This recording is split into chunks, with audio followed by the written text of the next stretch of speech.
Hello दोस्तों, जय हिंद। मैं विशाल जायसवाल अपने YouTube चैनल जीएस क्रांति विद विशाल में आप सभी का हार्दिक हार्दिक स्वागत है, अभिनंदन करता हूं।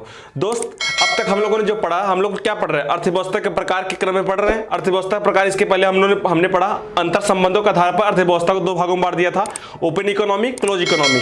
ओपन इकोनॉमी क्या होता है? आयात निर्यात बहुत नॉर्मली बहुत अच्छी तरीके से होता है, सामंजस्य रहता है देशों के बीच, कोई संरक्षणवादी नीतियां नहीं रहती। वहीं क्लोज इकोनॉमी एक आदर्श स्थिति होती है, वहां पर क्या होता है कि संरक्षणवादी नीतियां अपनाई जाती हैं, एक दूसरे पे आयात निर्यात बहुत कम होता है। तो वो ओपन इकोनॉमी, क्लोज इकोनॉमी हमने देख लिया था।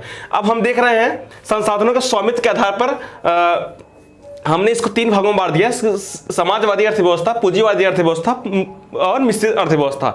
आपको दोस्त ये एक बात जरूर ध्यान रखना, आप पूरे इकोनॉमी का निचोड़ जो है ये संसाधन है। इन संसाधन, कौन संसाधन? चार संसाधन। कौन से? Land, labour, capital, entrepreneur. रट डालो, land, labour, capital, entrepreneur. Land, labour, capital, entrepreneur. ये जो लैंड, भूमि, लेबर, श्रम, कैपिटल, पूंजी, इंटरप्रेन्योर, उद्यमशीलता, ये चार चीज को रट डालो। जैसे गांव देहात में देखो जोकवा नहीं होता, पकड़ा रहता, छोड़ता नहीं है, उसी तरीके से पूरे इकोनॉमी से चार संसाधन चिपके हुए हैं। ये अगर इसको तुम नहीं समझ पाए, इसको छोड़ दिए, इकोनॉमी कोई नहीं समझा सकता, कभी नहीं समझ सकते। इन चार को आप केंद्र बिंदु में रख पे कोई भी चीज समझ सकते हो आप। अर्थव्यवस्था में चार जो संसाधन है, इन्हीं संसाधनों का स्वामित्व के आधार पर इसको तीन भागों में बांटा जाता है: समाजवादी अर्थव्यवस्था, पूंजीवादी अर्थव्यवस्था, सोशलिज्म, कैपिटलिज्म एंड मिश्रित अर्थव्यवस्था, मिक्स्ड इकोनॉमी।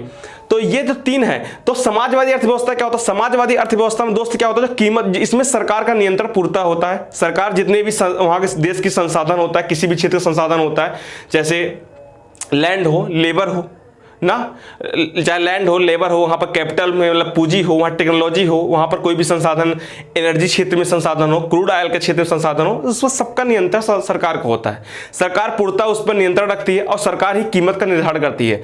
सरकार का उस पर कीमत का निर्धारण सरकार खुद करेगी, चाहे गरीब हो अमीर हो, वो स्वयं एक कीमत निर्धारण करेगी। और ये निर्धारण जो होती है वो केंद्रीय कोई संस्था होती है वही करती है।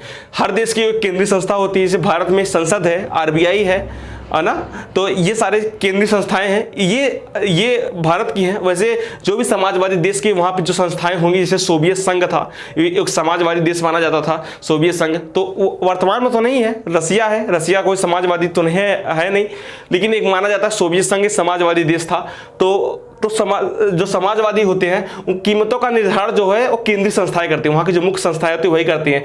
आर्थिक क्रियाएं, जो आर्थिक क्रियाओं पर जो होता है सरकार का नियंत्रण होता है। आर्थिक क्रियाएं जो होती हैं उस पर सरकार, आर्थिक क्रियाएं कौन कौन सी होती है? जैसे उपभोग हो गया ना, उपभोग, उत्पादन, विनिमय। जो उपभोग कैसा होगा? उपभोग मतलब जो हम लोग ग्रहण करते, खरीदते हैं, उपभोक्तावादी नीति अपनाते हैं, जैसे कि हम लोग पेन खरीदना, किसी भी चीज़ को खरीदना, सेवन करना, ये उपभोग होता है ना। हम लोग उपभोग कर रहे हैं, खरीद रहे हैं, उसका एंजॉय कर रहे हैं, उपभोग हो गया ना। उत्पादन, किसी चीज़ का उत्पादन करना है और वितरण करना है, विनियमन करना है, मतलब कि ये इन सारी चीज़ों जो आर्थिक क्रियाएं चार्ट होती हैं, इस पर किसका नियंत्रण होता है? सरकार का नियंत्रण होता है। मतलब उत्पादन कितना होगा, क्यों होगा, सब सरकार बताएगी। उपभोग कितना होगा, ऐसा नहीं कि तुम अमीर हो, तुमको 2 किलो पनीर रोज मिलेगा, ऐसा नहीं। उत्पादन सीमित है, समझ रहे? उत्पादन सरकार करेगी, जिसकी जितनी जरूरत, थोड़ा बहुत उस हिसाब से सबको बांट दिया जाएगा। अपने तरीके से रेगुलेट करेगी, अपने तरीके से नियम बांटेगी, अपने तरीके से वितरण करेगी। वही सरकार ही वितरण करेगी, सरकार ही उत्पादन करेगी, सरकार ही उपभोग बताएगी कितना खाओगे। समझ रहे हो ना? ऐसा नहीं कि तुम्हारे पास पैसा बहुत है तुम रोज 2 किलो पनीर खाओगे, ऐसा नहीं। नॉर्मल खाओ भाई, समाजवादी देश है, समझ रहे हो? और आवश्यकता अनुसार उत्पादन करेगा। जो समाजवादी देश होता है वो आवश्यकता अनुसार, मतलब जितना जरूरत है उतना उत्पादन करेंगे। ऐसा नहीं कि मुझे बहुत ज़्यादा आयात करना है, बहुत ज़्यादा निर्यात करता है, एक्सपोर्ट इंपोर्ट कुछ नहीं। हमारे देश से जितनी जनता है, अगर इनका आवश्यकता जितना होना चाहिए वो अपने हिसाब से तय कर लेगा, उसी हिसाब से उत्पादन करेगा, बहुत ज़्यादा उत्पादन नहीं करेगा। जब उत्पादन बहुत ज़्यादा नहीं करेगा, संसाधन सीमित रहेगा, उत्पादन और उपभोग पर नियंत्रण समाजवाद सरकार की रहेगी, तो सीधी सी बात है वहाँ पर कोई कंपटीशन नहीं होगा। समझ रहे हो ना? कंपटीशन कोई नहीं होगा, प्रतिस्पर्धा होगा ही नहीं। भाई प्रतिस्पर्धा क्यों होगा जब सब कुछ सारी चीजों पर सरकार का नियंत्रण है? हाँ, जो भी लेबर है, जो भी मजदूर है, जो भी सब कुछ कोई कार्य कर रहा है, सरकार के लिए काम कर रहा है। हम सरकारी नौकरी हर कोई कर रहा है, सरकार पैसा दे रही है और उसी अनुसार सरकार बेच भी रही है, सरकार खरीद भी रही है, सब कुछ काम सरकार ही कर रहा है। तो किसी पूंजीपति की जरूरत ही नहीं है वहां पे समाजवादी देश में। और इन्हीं सबका उल्टा क्या होता है? और इन्हीं सब उल्टा पूंजीवादी में होता है। पूंजीवादी अर्थव्यवस्था में क्या होता है, कैपिटलिज्म इकोनॉमी में, इसमें क्या होता है दोस्त, इसमें जो कीमत का निर्धारण होता है, जो भी प्राइस होगी वो बाजार तय करेगा। समझ, अभी वर्तमान समय में आप देख लो, ऑक्सीजन है, ये डिमांड सप्लाई काम करेगा। अगर बाजार में डिमांड बढ़ गई है तो सप्लाई घट गई है तो सीधी सी बात है रेट बढ़ जाएगा। हम 500 रुपए में सिलेंडर लाते थे दादाजी के लिए, लेकिन वर्तमान में 35 रुपए देने में सिलेंडर नहीं मिल रहा है। क्यों नहीं मिल रहा है? उसका सबसे मेन रीजन क्या है कि डिमांड बढ़ गई, सप्लाई कम हो गया। तो बाजार तय कर रहा है ना कि 35 रुपए में। ऑक्सीमीटर हमने 850 रुपए में लेता था, वर्तमान में 3500, 2200, 2600, 2800 का ऑक्सीमीटर मिल रहा है। क्यों मिल रहा है? सीधी सी बात है, डिमांड बढ़ गई, सप्लाई कम हो गई, सप्लाई चेन का टूट गया है, अच्छे तरीके से उसका जितनी मांग है उसकी उतनी आपूर्ति नहीं हो पा रही है, तो सीधी सी बात है रेट बढ़ जाएगा। सारा खेल डिमांड सप्लाई का होता है। डिमांड बढ़ी, सप्लाई घटी, सीधा रेट इंक्रीज हो जाएगा। और डिमांड कम हो जाएगी और सप्लाई बढ़ जाएगी, तो सीधी सी जाहिर सी बात है अगर डिमांड कम है, सप्लाई ज्यादा है तो रेट कम हो जाएगा। तो बाजार तय करेगा, समाज, सरकार कोई नहीं तय करेगा। कहो किसमें? पूंजीवादी अर्थव्यवस्था में। समझ रहे हो ना? इसमें जो आर्थिक क्रियाएं होती है निजी क्षेत्र संचालित करती है ना। उत्पादन निजी क्षेत्र करेगा, कोई भी ब्रेड बनाना है तो निजी क्षेत्र अपना जाएगा, किसानों के पास जाएगा, गेहूं खरीदेगा, मैदा खरीदेगा, अपने हिसाब से लैंड लेबर बुलाएगा।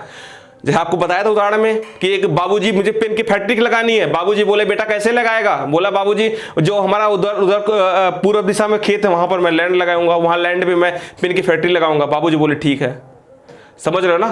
तो निजी क्षेत्र, उसमें वो निजी क्षेत्र जो होता है, इसमें आर्थिक क्रियाओं पर पूंजीवादी अर्थव्यवस्था में निजी क्षेत्र की भूमिका बढ़ जाती है। वो सीधा सा बात है को जितना मांग रहेगा उसी हिसाब से वो आर्थिक क्रियाएं संचालित करेगी। कौन करेगा? निजी क्षेत्र। किसमें? पूंजीवादी अर्थव्यवस्था में। ठीक। और जो कैपिटलिज्म अर्थव्यवस्था होती है, इनका सबसे मुख्य उद्देश्य क्या होता है? लाभ कमाना।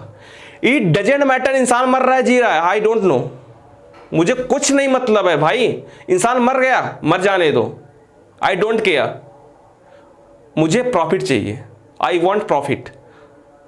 Who said that? Capitalism economy. Capitalism economy says that I want profit, never think, I never think anything, I want only a profit। इनका मुख्य उद्देश्य क्या होता है? लाभ कमाना। ये कुछ नहीं सोचेंगे, मुझे लाभ चाहिए। कैपिटलिज्म अर्थव्यवस्था में ये एडम स्मिथ साहब के लेसर फेयर के सिद्धांतों पर काम करता है। समझ रहे हो? लेसर फेयर मतलब कि आवागमन मुक्त अर्थव्यवस्था की बात करता है कि किसी देश में कोई भी कंपनी जाए, अपना व्यापार करे, आए गाए, कोई मतलब नहीं, कोई रोक टोक खास नहीं होना चाहिए। हाँ, कोई विशेष क्षेत्र छोड़कर, जैसे कि भारत में बहुत जैसे 4-5 क्षेत्र हैं जहां पर आप बहुत ज्यादा व्यापार नहीं कर सकते। जैसे कि आप रेलवे का ऑपरेशन नहीं कर सकते, आप रेलवे में इन्वेस्ट कर सकते हैं, मेट्रो में इन्वेस्ट कर सकते हैं, लेकिन उसका ऑपरेशन नहीं कर सकते, मतलब उसको आप ऑपरेट नहीं कर सकते। आप रेलवे को भारत में चला नहीं सकते। आप इन्वेस्ट कर दीजिए, उसका फायदा होगा तो हमको पहुंचा देंगे घर पे भाई, आप जाओ, लेकिन आप यहाँ पर चलाओ लाओ नहीं। लेसेस फेयर में जैसे गैम्बलिंग हो गया, तंबाकू हो गया, एनर्जी क्षेत्र हो गया, इसमें भी आपको अनुमति नहीं है। समझ रहे हो ना? कुछ क्षेत्रों को छोड़कर तो यहां पर सारी चीजें लेसेस फेयर होती है, मुक्त आवागमन होता है, आयात निर्यात बड़ी तेजी से साथ होती रहती है। समझ रहे हो दोस्तों? और वहीं पर मिश्रित अर्थव्यवस्था का उदाहरण, सबसे बेस्ट उदाहरण अपना भारत देश खुद ही है। भारतीय अर्थव्यवस्था है, मिश्रित इकोनॉमी है। इसमें कहा जाता है कि भाई ठीक है, सब कुछ अपने आप एंजॉय करते रहो, सब कुछ चलायमान रखे हो, लेकिन जब पैनिक की स्थिति आएगी तो हम आ जाएंगे भाई। सरकारें कहती हैं जब पैनिक की स्थिति आएगी तो हम कूद पड़ेंगे। जैसे अभी आप देखें ना, आवश्यक वस्तु अधिनियम 1955 में संशोधन किया गया, 2019 में। अभी कृषि अधिनियम आप देखें कि जब चीजें आवश्यक वस्तु अधिनियम में क्या था? यही था कि आप किसी चीज को, कोई जो चीज है आवश्यक चीज है, आप उसको बहुत ज्यादा अपने पास स्टोर नहीं कर सकते, क्योंकि जब आप स्टोर करोगे, आप डिमांड सप्लाई खेल में आप काम करते हो। डिमांड सप्लाई, जब आप कोई भी चीज हो, आप प्याज है, अगर आप 2 ट्रक प्याज, 2 से 3 ट्रक प्याज अपने यहां आप स्टोर कर लोगे तो मार्केट में 2 से 3 ट्रक प्याज नहीं पहुंचेगी मंडी में। तो जाहिर से बात है कि डिमांड तो वही है, सप्लाई नहीं पहुंचे, रेट इंक्रीज हो जाएगा दोस्त। जब रेट बढ़ जाएगा तो सीधा सा बात है, सरकार आएगी ना, सरकार कूद जाएगी, भाई क्या कर रहा है पागलपंथी, और सरकार कानून बनाती है। आवश्यक वस्तु अधिनियम 1955, आप इसके तहत आवश्यक वस्तुओं का स्टोर नहीं कर सकते। जिस चीज का जिस भारत में मांग ज्यादा है, चीजें वहां अगर वो पैनिक स्थिति है, आप उसका स्टोर नहीं कर सकते। उसके लिए नियम बना दिए, आप एक व्यक्ति इससे ज्यादा स्टोर नहीं कर सकता। समझ रहे हो ना? तो सरकार इसमें मिश्रित अर्थव्यवस्था में नियामक की भूमिका निभाती है। और इसमें जो आर्थिक क्रियाएं होती है, आर्थिक क्रियाएं क्या क्या है? उत्पादन, उपभोग, वितरण, विनियमन ना, समझ रहे हो ना? तो जो इसमें निजी क्षेत्र के पास स्वतंत्रता होती है। जो भी ये चार हैं, उत्पादन करना निजी क्षेत्र करे, कोई दिक्कत नहीं भाई। जो कोई ऐसा दिक्कत आएगा, कोई आप पैसे के उत्पादन आप कर रहे हो मान लो, लेकिन आप उसमें कोई भी ऐसा चीज, कोई भी ऐसा केमिकल तो नहीं मिक्स कर रहे हो जिससे हमारे देश की जनता पर गलत प्रभाव पड़े। हमारे देश की जनता पर, देश की जो जनता है उसके शरीर पर गलत प्रभाव पड़े, बीमार हो, ऐसी चीजें ना हो। वो विनियमन करेगी, रेगुलेट करेगी, नियम बता देगी किसी चीज का, किसी केमिकल का कितना मात्रा में प्रयोग करना है। आप उत्पादन करो, कोई दिक्कत ना, लेकिन हम बताएंगे भाई कि किसी केमिकल, किसी खतरनाक चीज को कितना मिलाना है, कैसे कर रहा है। कोई आप गलत चीज तो नहीं बेच रहे हो। मिठाई बाजार में जलेबी बेच रहे हो, छोला समोसा बेच रहे हो, तो कोई गलत आप बेचो, कोई दिक्कत नहीं, उपभोग कर, लोग खाएं पिए, कोई दिक्कत नहीं। लेकिन हम चेक करेंगे आप कोई गलत सामान तो नहीं बना उसमें मिक्स करके बेच रहे हो। आप कोई पुराना सामान, गंदा सामान, खराब सामान तो नहीं बेच रहे हो। हम नियमन करेंगे, रेगुलेट करेंगे। कौन करता है? भारतीय अर्थव्यवस्था में है, मिश्रित अर्थव्यवस्था में। आप अपना काम कमाओ धमाओ, यस करो, कोई दिक्कत ना, लेकिन भाई गलत काम ना करियो, तो हम कूद पड़ेंगे। ये कौन कहता है? भारत सरकार कहती है।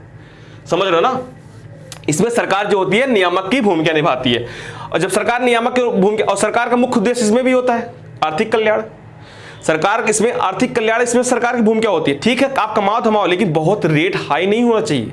सरकार रेट में बहुत लिमिटेशन रखती है। हाँ, ऐसा रखो कि गरीब भी खरीद सके, अमीर भी खरीद सके, ऐसा नहीं बहुत ज्यादा हाई लेवल रख दो। तो ऐसा होता है कि इसमें सरकार रेगुलेट करती है, तो इसमें प्रतिस्पर्धा बनी रहती है। और इसमें क्या होता है? सरकार रेट तय कर देती है, तो प्रतिस्पर्धा खत्म हो जाती है। उत्पादन सीमित किसमें करती है? समाजवादी अर्थव्यवस्था में। तो इसमें प्रतिस्पर्धा नहीं रहती, लेकिन इसमें भारत में प्रतिस्पर्धा बनी रहती है। ठीक है, तुम भी दुकान करो, मैं भी दुकान करूंगा, कोई दिक्कत ना। लेकिन ऐसा बात नहीं कि अगर किसी भी चीज का दाम, खरीद दाम दुनिया में, पूरे भारत में 10 रुपए है, हम आपको 6 रुपए में नहीं बेच सकते। भारत में 10 का है, 10 बेच सकते हो, 10 का 9 नहीं बेचोगे, तुम 8 नहीं बेचोगे कि आप उसका पूरा मार्केट को खराब करोगे। ऐसा नहीं कर सकते आप। अगर कोई भी रेट का, कोई भी मैन्युफैक्चर का रेट अगर जिस पार से बना है पूरा टैक्स के ले दे के, तो आप एकदम से रेट कम करके नहीं बेच सकते। सरकार नियमन करेगी, तो इससे प्रतिस्पर्धा बनी रहती है। ये रहा दोस्त संसाधनों के स्वामित्व के आधार पर पूरी अर्थव्यवस्था को 3 भागों में, समाजवादी, पूंजीवादी, मिश्रित अर्थव्यवस्था। समाजवादी को उदाहरण सोवियत संघ ले सकते हो, चीन भी था, लेकिन अब ये सब कहाँ रह गए? ये आधा से स्थिति हो गई। समाजवाद में कोई रह नहीं गया दोस्त। पूंजीवादी में अमेरिका ले लो, इंग्लैंड ले लो, सब पूंजीवादी, फ्रांस है, सब पूंजीवादी अर्थव्यवस्था है। मिश्रित अर्थव्यवस्था भारत सबसे जीता जागता उदाहरण है। ठीक, ये रहा। अपने नेक्स्ट वीडियो में हम अर्थव्यवस्था के अन्य प्रकार, अर्थव्यवस्था के क्षेत्र के आधार पर प्राइमरी सेक्टर, टर्सरी सेक्टर क्या होता है और सेकेंडरी सेक्टर क्या होता है, इसके बारे में डिस्कस करने वाले हैं। ठीक, बस आपसे एक ही रिक्वेस्ट है दोस्त, इस वीडियो को लाइक करो, सब्सक्राइब करो, बहुत ज़्यादा शेयर करो। ये अभी हम जो पढ़ा रहे हैं ना, इकोनॉमी का बेस है। अगर इन सारी चीज़ों को समझ लोगे, इन्हीं सारी चीज़ों को, वर्डों को हम आगे जोड़कर पूरे पढ़ाने वाले हैं। समझ रहे हो? अगर ये सारे बेसिक चीज़ें मजबूत रहेंगी, समझे रहोगे, तो आगे दिक्कत नहीं होने वाली। That's all, thank you very much.